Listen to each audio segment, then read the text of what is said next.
All right, I'm going to move on to school-based behavioral health issues. At the February Coordinating Council on the School-Based Behavioral Health meeting, we were updated on the work that DCPS is doing with Turnaround for Children to expand its trauma-informed training for school leaders in schools. Can you share for the record this partnership that you have with Turnaround for Children and the goals that you have in place and how it's going to continue into the next year? But I'm most excited to update the public about what you've already done since this is a performance oversight hearing. Yeah, so lots of work have been happening that we were really excited about. Really pleased with the leadership of Dr. Kim to lead this effort, ensuring that brain science and what we know about students, how they develop, is being incorporated into every aspect of the school day for our students. Thinking about their transitions within the day, the classroom learning environment, and then what supports do students need to address some of the behavioral challenges we're seeing in school. What I've been most impressed with is the way that principals have embodied and welcomed this approach, which includes coaching from Turnaround for Children.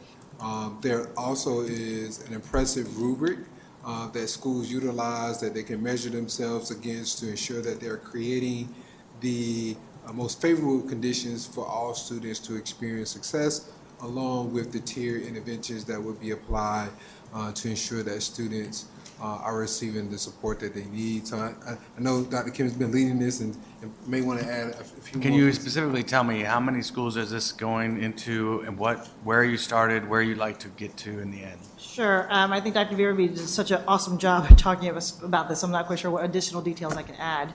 Other than the fact that we're taking the work of our mayor and our city leaders, like yourselves, super seriously over the several past years. We've all been talking about trauma informs, as well as quickly following that resiliency building work as central to the work of our education and our school systems. So our partnership with Turnaround for Children is helping us to define common language and practices so that we as the District of Columbia Public Schools can integrate them into the air we breathe and how we just effectuate schools. So on a broad level, all of our principals have been trained by Turnaround for Children in the science of learning and development and the impact of brain and stress and what that does, and that is for all of them. As you know, we have 10 clusters of schools. 4 clusters of schools are getting more intentional work as they meet together monthly with their instructional superintendent. Several of those hours go to Turnaround for Children experts, co-facilitating with their superintendents to figure out, so what then? What now? What does that look like in terms of practice every day? And there are spearheading of some of the work about how do we do interventions, both academic and behaviors better, as we think about creating a more robust MTSS cycle. And they're using the scorecard that they've developed Yeah, at Turnaround to understand, like you said, Chancellor, the environment and kind of what we can do to kind of improve in areas that are real The detailed. whole child inventory is Yeah. the name of that particular that's tool. All of our schools have done that. 4 of our clusters of schools have taken that deeper. And a even more granular level, Turnaround for Children is also working with 8 of our schools in an even more intense sort of relationship, where they're not only using the whole child inventory, but also their SEAT tool, which is item by item, what conditions need to exist, where is that evident in large group setting as well as in classrooms, so they can create a roadmap on how to get where they want to go from where they currently are. So their level of touch with these 8 schools is a bi-weekly sort of coaching for the principal and her leadership team to effectuate those changes. I'm really excited about some of the changes that we're seeing in our schools, particularly one of our, we've talked about the school leader a bunch, but Sunday Riggins at Henley is doing amazing work as well as Maish Riddlesburg from Ketchum, and a newer principal to the cohort at Moton Elementary School is also taking every bit that she's getting from coaching from them and integrating into how she's effectuating. That's great. And so do you have 4 of the 10 clusters that are currently doing the deeper dive? Yes. So the other 6 will start this summer and do a That deeper is our dive hope. next year? That is our hope, that within a 3-year period, all of our schools have gotten. Where do you get the funding for this? That is the challenge. Some of that is certainly DC public school funding that we're gathering support from. Some of that is also philanthropic supports to help us kick this off. Are you getting any money from OSSI, from the School Climate Fund for this work? Not particularly from the School Climate Fund, but the OSSI supports of our SS schools, and of which some of these schools are, they are also deep believers and great partners with us in making sure that the needs improvement cycle that we took all of our CS1 school through heavily had a turnaround for children seat tool component. So in those ways, OSSI ESSA dollars have been super. So I can't encourage you enough to not, I mean, you have to go and tap into those dollars too, because that will help you expand it quicker, and I think quicker is better. But the reality is that that money that we put in OSSI's funding, which Dr. Maestera can brief you on, is reoccurring dollars that is there every single year for the implementation of the Fair Access to School Act. And this work that you're doing on trauma-informed schools is directly connected to that effort. And I have asked OSSI for a complete breakdown of where all that funding is going. And I know some of the DCPS principals have tapped into it on their own, which is great, but it would be interesting to see if you guys could leverage some of those dollars to get more of these trainings, I guess, supports into these buildings, because it is important.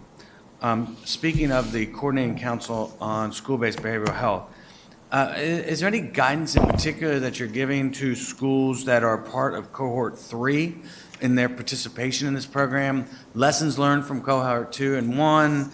We're going to be rolling out more of these school-based mental health coordinators over the time, hopefully faster as well. But the reality is that we have some lessons learned that I think are really impactful and interesting. I want to know how much you're doing to support them. I also want to know, what do you do when a school has a CBO partner that is completely failing, that has not supported? And we have examples of schools where in Cohort 1, they were assigned a particular partner that didn't follow through. My rumor on the street is that that partner is now coming together with some supports and meaningfully engaging. But how do you get back to them and say, wait a minute, this is a worthy program to get to? So it's a general question about supports for schools to understand how to embrace this new extra intervention for school-based mental health. And I know it's a two-way street here, right? The CBOs and DBH need to work well with the schools, but the schools also need to work well with the others. And I need to know how you're coaching those schools to work well, going back in the other way. Yeah, so there are a couple questions threaded through. And so I think the first thing that we emphasize with schools implementing this model is ensure that there's a strong sense of awareness. And when I talk about awareness, that they actually know what are the student mental health needs in that building. That should begin the starting point, and then we should align services accordingly. The other is access. How will students have access to these services, and what frequency, who's providing it? And then the other area is in alignment. And so when we think about alignment, we want to ensure that there's common community of practice, and also the school has a strong work plan for the CBO to be responsive to the needs of the community. And the last piece that you highlight is accountability. And so how do we get at when it's not working? Is with our accountability for the partnership. If there is failure to be responsive to school needs, we won't be hesitant in terms of recalculating and rethinking the structure and how that particular school is supported. And we continue to evaluate the relationship. I believe there's a lot of progress that we made in the cohorts over time. There's a lot of lessons learned that will inform the work that's going forward. And then we also are consistently just leaning on our partnerships to build out the base of clinicians who can be responsive and have the expertise to meet these needs. So that's helpful. I appreciate that. What is the kind of specific approach from Central, though? I mean, who is the team that is, it can't be the instructional soups alone. I mean, they have a role to play probably as to highlight things that are coming up, but who do they go to in the office to say, well, here's an expert in this program that needs to be brought back to the schools? Sure. Dr. Mallory Bryant is sitting on the coordinating council. She co-chairs one of the committees on implementation. So her voice has been there from the very beginning, and she's trying to learn about what's happening and integrate it in implementation with us at real time and all times. We've also staffed up with Dr. Coleman, who's working even more closely with our schools, with the cohort of schools to integrate those supports. And I think finally, as a former building principal, I know that my time every day went to actually running the school. And it took a while for me to develop and recognize how to coordinate with other agencies and other CBOs as a untapped tool.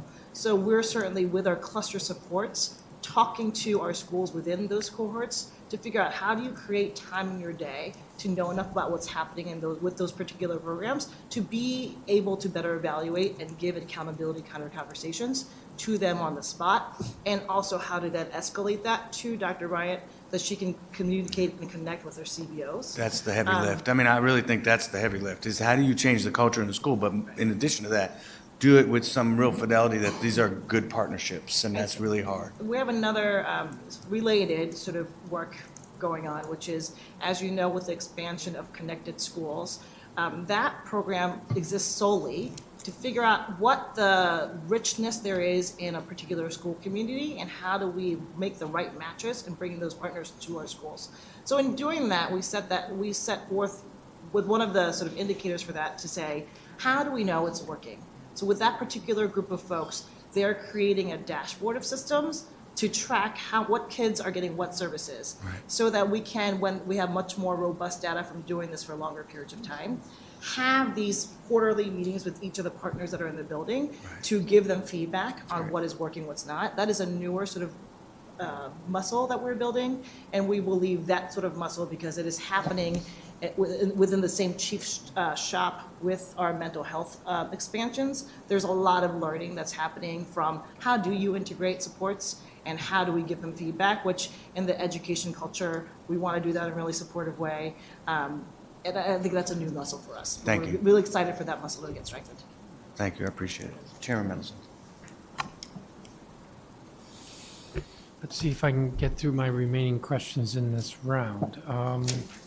I want to ask about SSTs. There were some questions that were submitted to you before the hearing related to truancy and chronic absenteeism. According to the pre-hearing responses, actually question 53, DCPS has only completed 45% of its required SSTs as of December 1st, 2019. For benefit of the public, a SST is a student support team, which is brought together when a student, when there's some challenge or issue, and so there are different key people at the school who meet usually with the parent and then the kid, and that's the SST.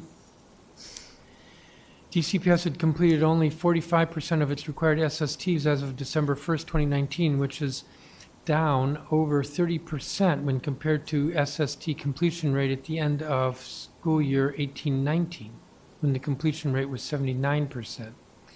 Why is this? Yes, so I can speak to that. I think the first comment I'd like to make is that you did note the point in time at which you received that data, and we have seen an increase in the compliance rate. We're now trending as of the 9th of February at 68% compliance, which is also consistent relative to the last year at this point in time. And so what we see is that over the course of the school year, that rate of compliance picks up as people, systems, and processes get into place. And we're seeing that again this year. And you see that difference from even when we submitted our responses to now, there's been a significant increase. Yeah, it's a doubling from 30% to 68%, which suggests that there's a lag in the schools to get these SSTs organized.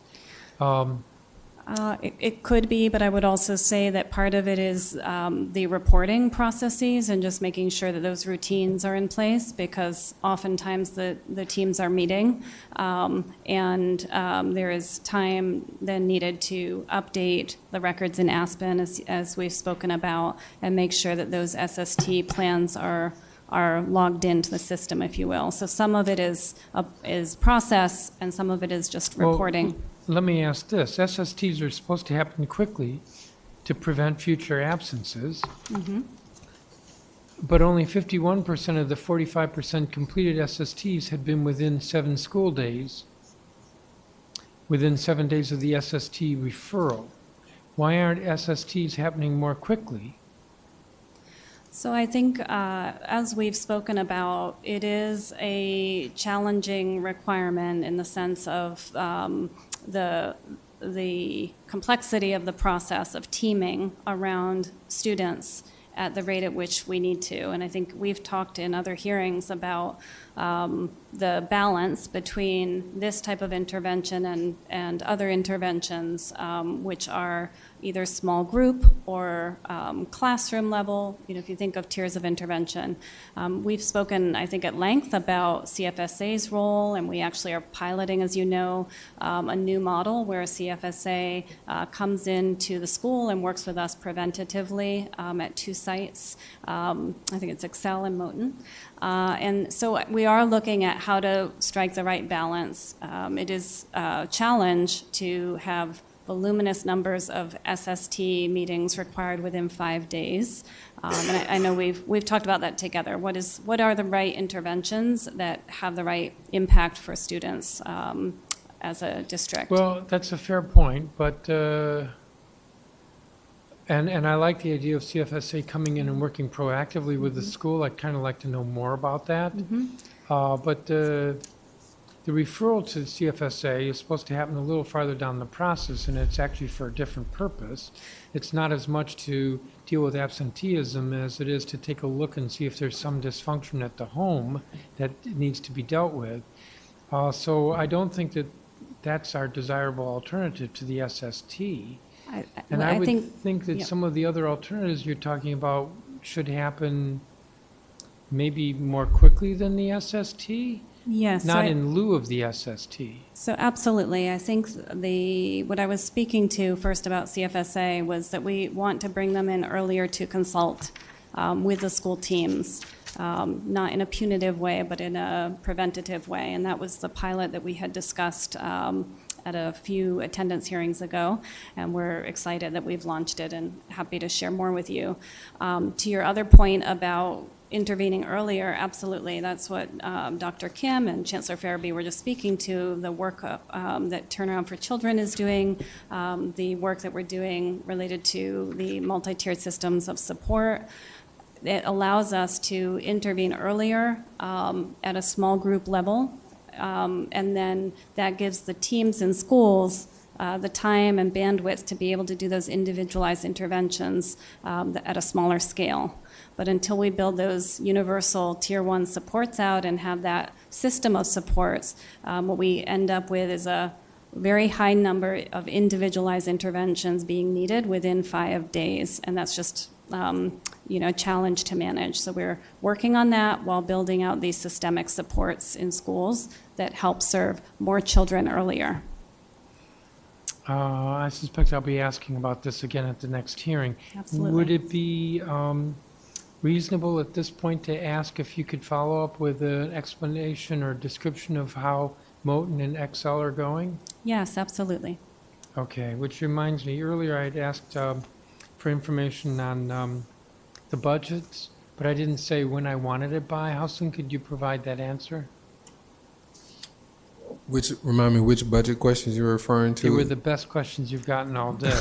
Explain why budget numbers by school differ between the budget book and the DCPS website. And there were 2 more questions. Yeah, Does that ring a bell? Yeah, that rings a bell. I anticipate it would take us a month or so to get those responses back to you.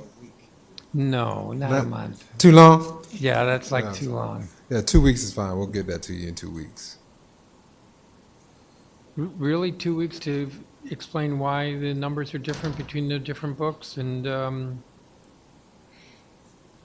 is that the only question? I thought you had some school-specific questions. no, there were 3 questions there. There was tell me if the budget each principal has to spend is different from the book and website, and if so, why? And tell me why the council edition for FY20 schools, that was 31 schools, is not reflected in the budget book nor the DCPS website.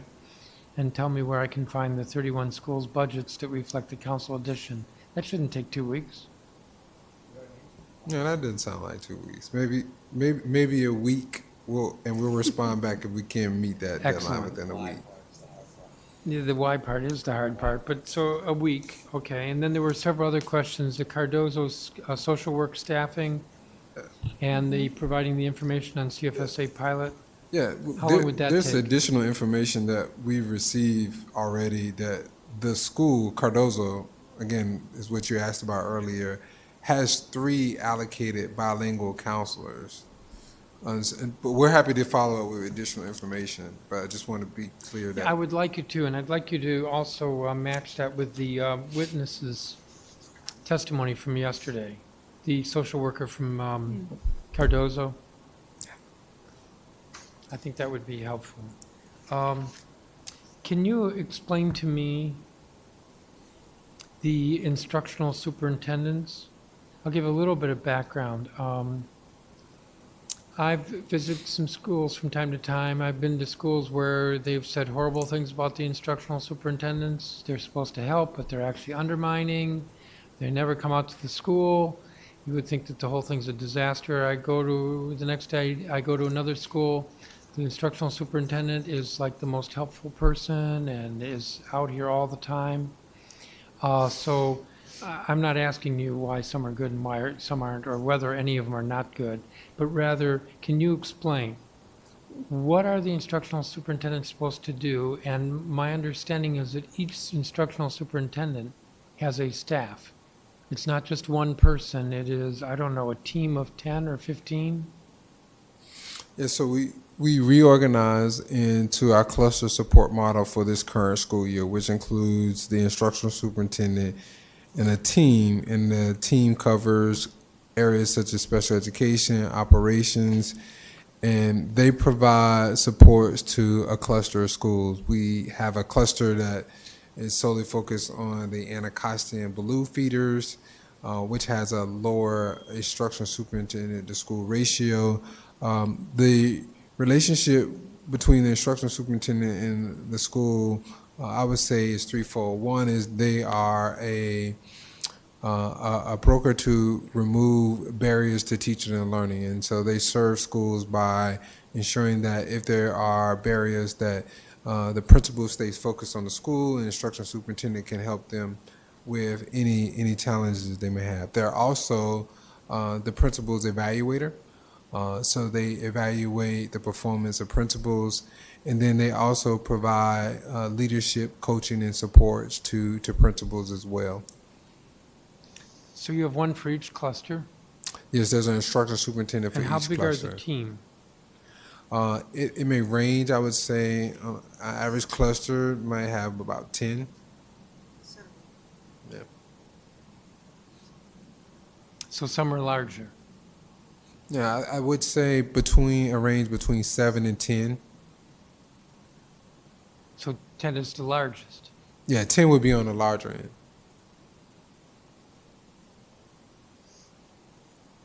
And what kind of quality control do you have to ensure that the instructional superintendents really are value added?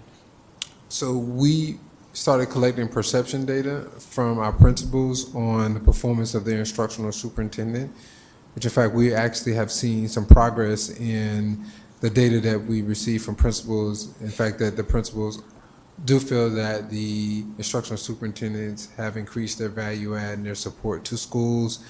And then our chief of schools, we have a chief of schools for elementary and a chief of schools for secondary. They also supervise and support the instructional superintendents as well. And so if there ever is a challenge or if a principal wants to express a concern outside of their instructional superintendent, they can go directly to the chief of schools. Do you have a standard for how often they're supposed to visit a school, the instructional superintendents? That varies depending on the needs of their schools, but the expectation is that they're in schools regularly. Some schools receive multiple touch points on a weekly basis. Some schools would receive less, and again, that would depend on the need. The ratio is smaller in some clusters, so the expectation there is those schools will receive more touches.